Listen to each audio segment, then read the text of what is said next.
Asian country you belong in. Spewing hate against Asian Americans, all caught on tape. But despite outcry last summer against this woman, Lina Hernandez, Get the this world, out of the state. her racist rant is not punishable by law.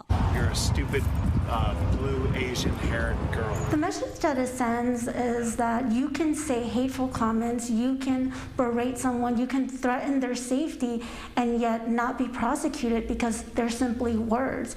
And it sends a message that this type of hate is tolerable and will be accepted in our community, which it is not. Attorney Sandy Rojas represented an Asian American woman who was pushed to the ground by Hernandez. But in that case, Hernandez did not make a racial slur during the attack, so it was not considered a hate crime. Last October, Hernandez was ultimately sentenced to 45 days in prison and directed to take anger management classes. What do you say about the outrage here in the community? Rojas says it was a disappointing verdict, and with hate incidents increasing towards the Asian American community, she says, we are living in a world of fear. A national survey by Stop AAPI Hate shows 3,800 hate incidents have been reported since the beginning of the pandemic.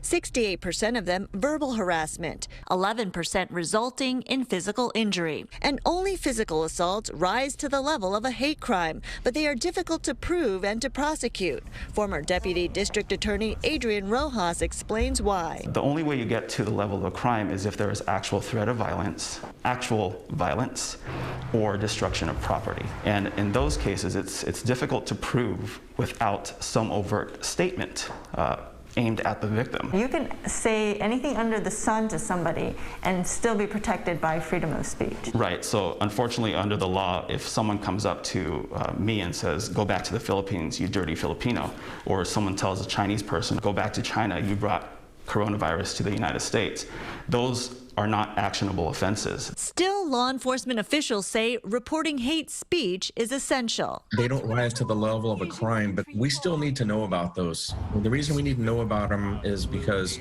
we track that information. It gives us a good indication about what's going on in the community, especially with the API community. And that message is spreading. Asian Americans now have a voice, right? And I think that's the important message nowadays is we're no longer standing by the sidelines. Sandra Endo, Fox 11 News.